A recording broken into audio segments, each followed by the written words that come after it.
Olá, queridos amigos, tudo bem com vocês? Sejam bem-vindos ao canal Fala Sério Pastor. É muito bom ter vocês aqui, onde nós falamos sobre Bíblia, sobre fé, sobre religião. E hoje eu não estou no meu estúdio. Vocês podem ver aí que o negócio aqui está diferente. Eu estou em um hotel, na realidade. Não estou na minha cidade. Tive que fazer uma viagem para um concílio. O concílio do Portuguese Advisory é uma reunião que nós fazemos a cada ano com todos os pastores de fala portuguesa que moram aqui nos Estados Unidos. Então eu estou em Washington, mas não poderia deixar de gravar o comentário da lição desta semana. Então o comentário está excepcional. Fica com a gente até o final deste vídeo, compartilha com seus amigos. Eu estou pensando, eu acho que eu vou colocar este comentário na minha playlist sobre santuário. Eu fiz uma playlist bem interessante falando sobre a doutrina do santuário, juízo investigativo. Então, fica com a gente aí até o final, compartilha com seus amigos, porque eu tenho certeza que vai ser uma bênção para eles.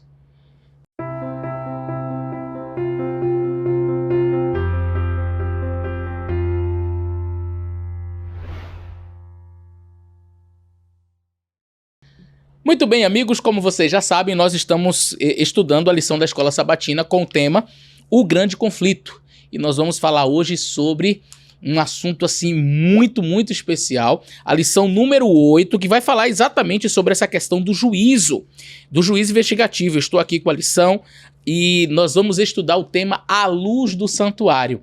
Eu escrevi os comentários da lição da Escola Sabatina para a Casa Publicadora Brasileira, está no site. Você pode, inclusive, todo esse conteúdo que eu estou transformando em vídeo, está escrito no site da Casa Publicadora Brasileira. Então você pode baixar o PDF, você pode, enfim, entrar ali, ler, guardar este material com você, mas eu quero então apresentar este assunto que é tão especial, tão importante, o tema do juízo, o tema do santuário. Então, acompanhem comigo. Muito bem, meus amigos, como mencionei a princípio, o tema da lição desta semana, o título é Luz do Santuário.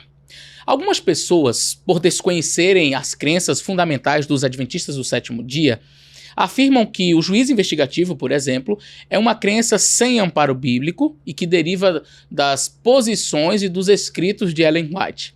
Isso está muito longe da verdade e revela em grande medida, além de um desconhecimento da nossa doutrina, um desconhecimento das profecias de Daniel e também do Apocalipse, bem como da tipologia do santuário e seu cumprimento.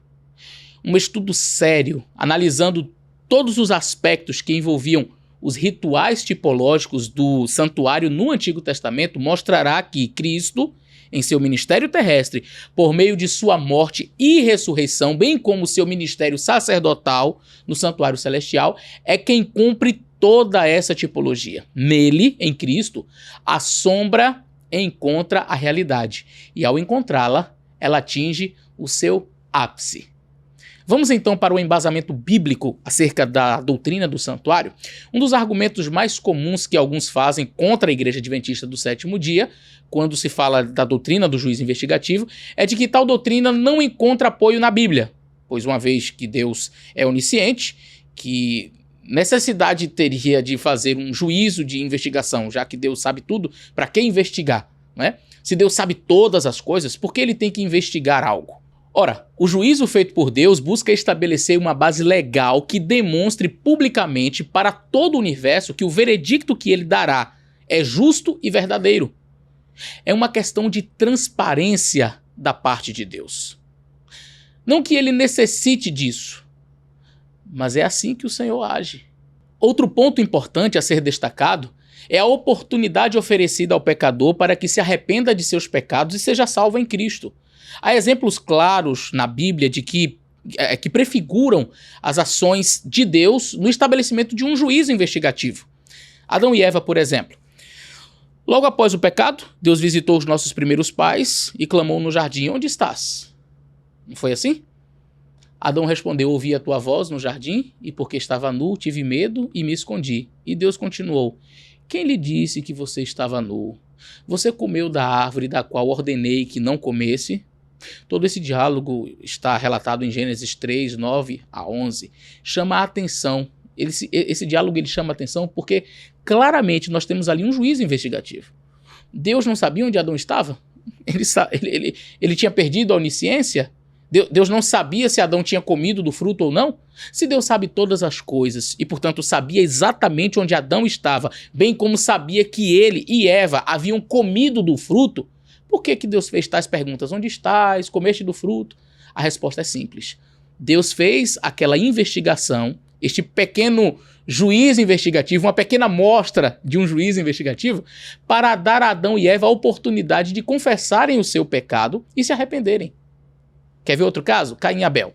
Caim matou Abel, seu irmão. Logo depois desse fato, Deus visitou Caim e perguntou: onde está Abel, teu irmão? A resposta de Caim foi bastante atrevida ao retrucar ao Senhor: não sei, por acaso eu sou guardador do meu irmão?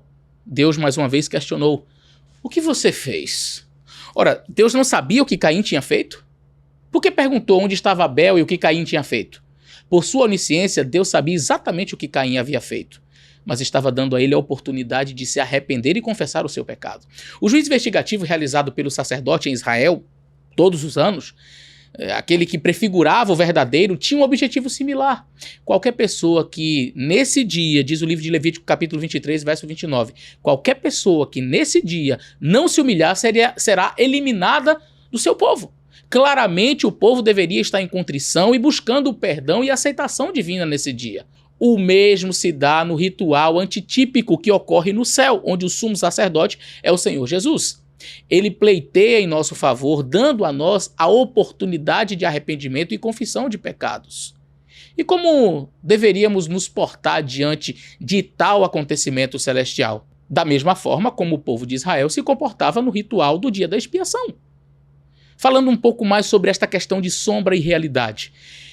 Era necessário, portanto, que as figuras das coisas que estão nos céus fossem purificadas com tais sacrifícios, mas as próprias coisas celestiais requerem sacrifícios superiores àqueles, porque Cristo não entrou em santuário feito por mãos humanas, figura do verdadeiro santuário, porém, no próprio céu, para comparecer agora por nós diante de Deus. Hebreus capítulo 9, versos 23 e 24. O texto de Hebreus é claro em nos apresentar alguns pontos. Vamos lá.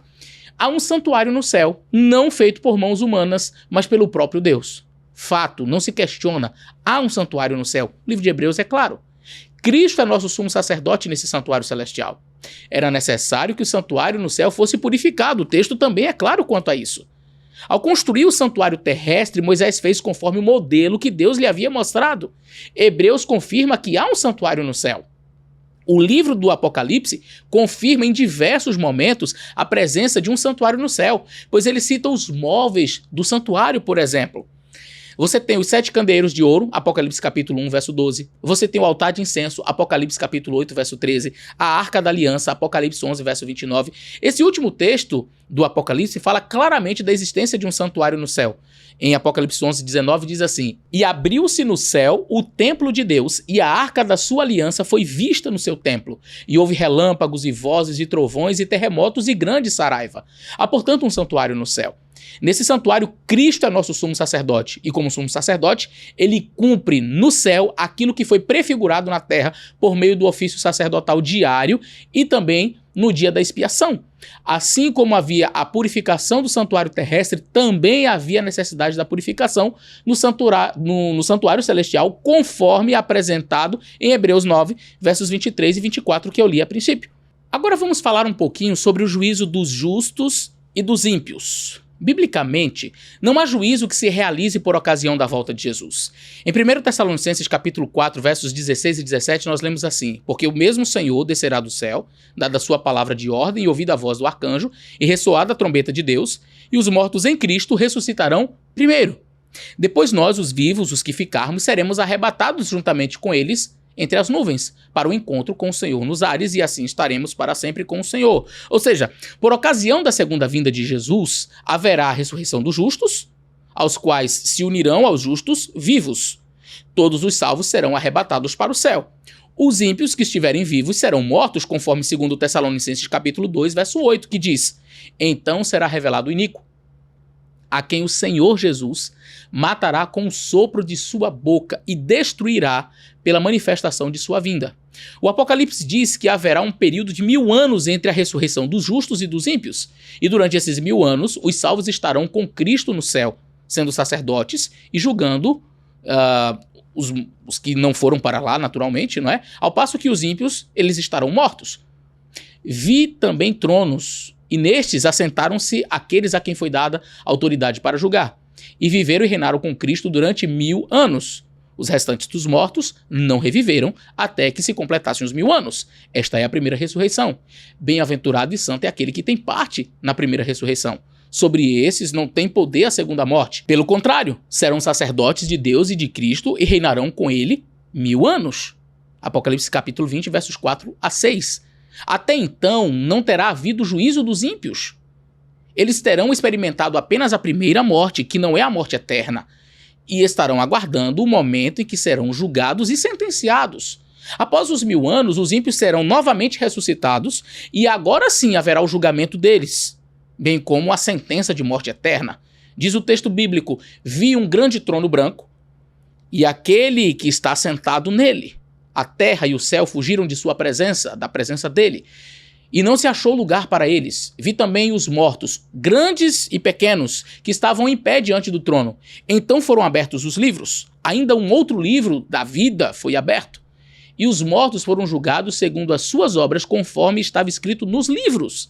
O mar entregou os seus mortos que nele estavam. A morte e o inferno entregaram os mortos que neles havia. E foram julgados, cada um, segundo as suas obras. Então a morte e o inferno foram lançados no lago de fogo. Esta é a segunda morte, o lago de fogo. E se alguém não foi achado inscrito no livro da vida, esse foi lançado no lago de fogo. Apocalipse capítulo 20, versos 11 a 15. Agora sim, os ímpios serão julgados após o milênio. É importante salientar que uma sentença, seja para a vida eterna ou para a morte eterna, só pode ser dada após um juízo que absolva ou condene. Já vimos que os ímpios serão julgados após os 1000 anos e serão condenados. Já vimos também que o juízo não será realizado por ocasião da segunda vinda de Cristo. A pergunta que fica é: quando os justos foram julgados e absolvidos? Se eles recebem a recompensa na segunda vinda de Cristo, é óbvio concluir que eles foram julgados anteriormente. Quando? A Bíblia responde: continuei olhando até que foram postos uns tronos, e o ancião de dia se assentou. Sua roupa era branca como a neve, e os cabelos de sua cabeça eram como a lã pura. O seu trono eram chamas de fogo, e as rodas do trono eram fogo ardente. Um rio de fogo andava e saía diante dele. Milhares de milhares o serviam, e milhões de milhões estavam diante dele. Foi instalada a sessão do tribunal, e foram abertos os livros. Eu estava olhando nas minhas visões da noite, e eis que vinha com as nuvens do céu alguém como filho do homem. E ele se dirigiu ao ancião de dias, e o fizeram chegar até ele. Daniel 7, versos 9, 10 e 13. Nesse texto nós temos uma cena de juízo. Atente para as diferenças entre esse juízo que está ocorrendo em Daniel 7 e o juízo que ocorre em Apocalipse capítulo 20. Como vocês podem ver nesta tabela que está na tela, nós temos um comparativo entre a cena que está ocorrendo em Daniel capítulo 7 e Apocalipse capítulo 20. Ali nós temos em ambos os casos cena de juízo. Daniel capítulo 7 fala claramente de uma cena de juízo. E ali nós temos então o juízo que ocorre no céu sem a presença de seres humanos em Daniel capítulo 7. Apocalipse 20, o juízo ocorre na terra, onde todos os ímpios são julgados. Em Daniel 7, há vários tronos nesse juízo. Em Apocalipse 20, há um único trono branco nesse juízo. Em Daniel 7, além do juiz, que é o ancião de dias, nós temos a presença do Filho do Homem, Jesus, como advogado e intercessor. Em Apocalipse 20, há apenas o juiz, o legislador. Não temos a presença do Filho do Homem para advogar em favor de qualquer ser humano nesse juízo, porque é o juízo para condenação. Em Daniel 7, os livros são abertos. Em Apocalipse 20, além dos livros abertos, nós temos o livro da vida. Você notou as diferenças? Só há um juízo em que Cristo atua como advogado. É o juízo feito em favor de seus filhos arrependidos. O juízo de Daniel 7, portanto, não tem a ver com o juízo final de condenação dos ímpios, mas trata-se do juízo feito em favor dos justos, que são absolvidos pela presença e intercessão do Filho do Homem. Esse juízo ocorre antes do retorno de Cristo à Terra, pois quando ele vier, será para dar a recompensa àqueles que já terão sido julgados e absolvidos. É importante mostrar também que após a vinda do ancião de dias para realizar o juízo investigativo, será dada a sentença favorável aos santos. Daniel 7, verso 22 diz: até que veio o ancião de dias e fez justiça aos santos do Altíssimo. E veio o tempo em que os santos possuíram o reino. Percebe que tem que ver com os santos?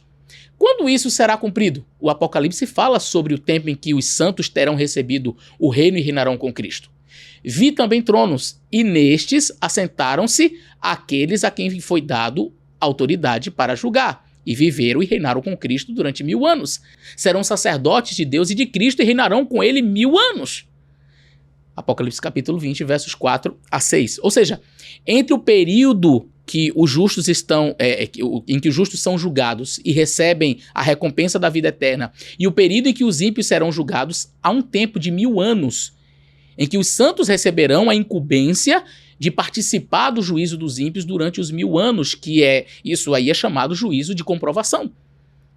Os santos saberão durante o milênio as razões pelas quais muitos que eles acharam que estariam no céu não estarão. Os santos julgarão até mesmo os anjos. Vocês não sabem que havemos de julgar os próprios anjos? Quanto mais as coisas desta vida. 1 Coríntios capítulo 6 e o verso 3. Então, recapitulando. Para que seja dada a sentença de vida ou morte, é necessário haver julgamento antes. Como na segunda vinda de Cristo nós não encontramos em nenhuma passagem bíblica uma cena de juízo, é óbvio concluir que esse juízo ocorrerá antes e com a presença de um advogado que os inocentou, ou seja, um juiz investigativo conforme é apresentado em Daniel capítulo 7. Segunda coisa, com a volta de Jesus, inicia-se um período de 1000 anos em que os santos reinam com Cristo e participam do juízo dos ímpios, conforme Daniel 7, verso 22, 1 Coríntios 6, verso 3 e Apocalipse capítulo 20, versos 4 a 6. Esse é o juízo de comprovação. Após o milênio, os ímpios são ressuscitados e são julgados diante de um trono branco sem a presença de um advogado. São então sentenciados à morte eterna. E esse será o juízo de execução. Concluindo, nós não temos a necessidade de temer o juízo que está em andamento, pois nós temos um advogado junto ao Pai, que intercede por nós. Se nós nos entregarmos a Ele, se confessarmos os nossos pecados, Ele é fiel e justo para nos perdoar os pecados e nos purificar de toda a injustiça, conforme 1 João, capítulo 1 e o verso 9. Não podemos dizer, sou sem pecado, até que seja transformado este corpo abatido para ser igual ao corpo de sua glória.